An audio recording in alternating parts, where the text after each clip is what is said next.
اوكي اوكي. طيب حاول بس الانف ولا شيء من الانف يطلع، بس ايوه ركز فيه. اوكي تمام. شيل فيديو ولا لا هو فيديو بس احط له فلاش. اوكي يلا بسم الله. Okay, السلام عليكم. This is a case where the patient has undercuts. Okay, you see these undercuts, bony undercuts, like exostosis. Okay, are these natural or irregular? Irregular. How do you know? It's because of post extraction. They should become in a symmetrical. More symmetrical? Yes. Okay, but from the origin, where did they come from? Are they the natural undercuts? You palpate, yourself, palpate above your central incisor. You have an undercut, that's natural to have, because the inclination of incisors are anteriorly. So you have an undercut, but this is not natural.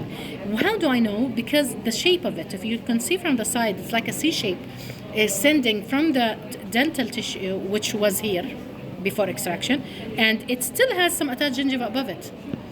The natural undercut is a continuous undercut from the origin of the teeth till the fold of the sulcus. This is a smooth undercut. But these undercuts in this shape, these are reaction to periodontal disease.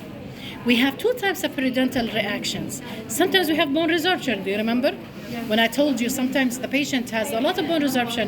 Once you extract the teeth and the ridge becomes rounded, he goes immediately to class 5, where it's very low because he lost a lot of the alveolar bone, the vertical bone. But some patients react to periodontal disease in another way. They get exostosis. You see these? These are exostosis outside. They're coming to the outside.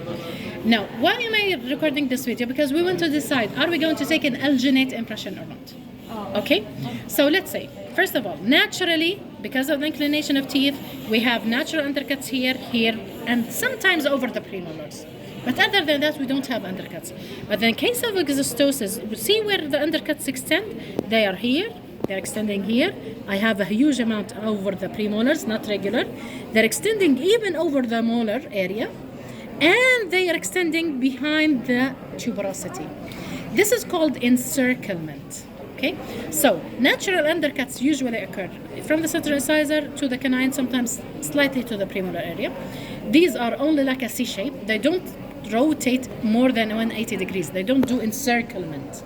They're only anterior. So if the anterior undercuts are here, now I take impression with a solid material that it solidifies. Compound is soft when it's hot, but when it becomes cold, it solidifies. So I can drag it from one direction. So I have the path of insertion and a path of withdrawal. Okay? But these undercuts, first of all, they are excessive. These are the features of exostosis. They're excessive. They extend more than the natural. They are located closer to the ridge. They're not a uniform straight line. They are present in the premolar area. They are present in the molar area.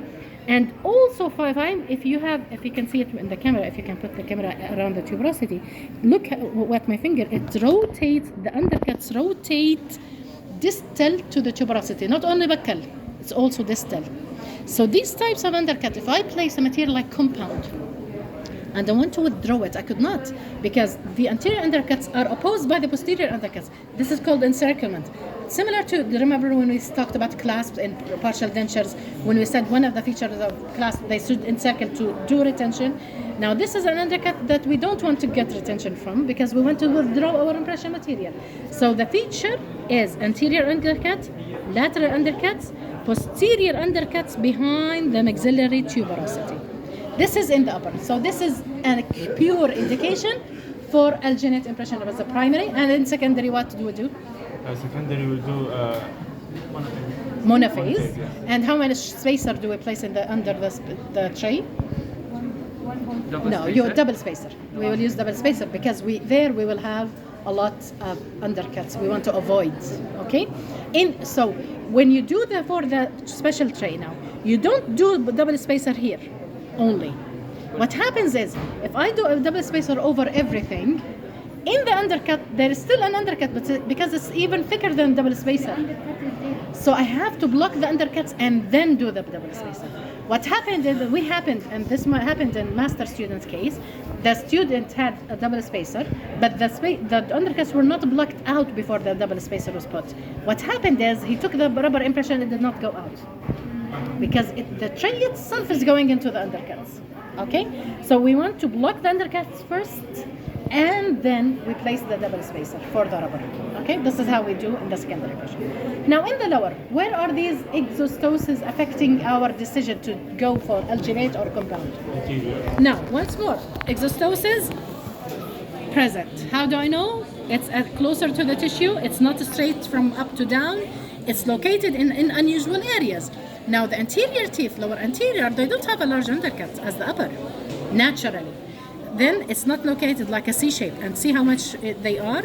Now the decision once more, anterior undercuts, lateral undercuts, undercuts opposed deep lingual. So these the lateral undercuts here on the premolar area are opposed by what? The lingual. So how am I going to withdraw the impression? It has encirclement. So the encirclement here doesn't come from the retromolar pad area. It comes from the lingual undercuts. So these undercuts with the lingual undercuts perform the encirclement. I could not withdraw the material after it solidifies, the compound material. So this is also an indication for elastic material for primary impression and secondary impression. With blockouts on the tray, on the special tray. So the idea is we're going to take it with monophase in the secondary. Sometimes, just as a note, I'll find a note in the video, sometimes some people have, there is a need for upper impression with elastomers or elastic material, but in the lower they have fine ridges. But in this case, specifically, the upper and the lower have these encirclements. So anterior undercut, severe undercut, lateral premolar undercuts, and deep lingual undercuts in the lingual pouch. So all of these are indicative for impressions. Now, what are the tray I'm going to use for primary impression? We talked about the secondary impression. What are the tray for? Plastic perforated. Plastic perforated for edentulous. Yes. Suppose I don't have it. Metal. I could use the regular dentate, but it will take a lot of material because it's deep. So?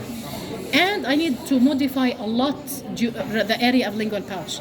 So that if I put the dentate tray here, the lingual part will be floating just around half centimeter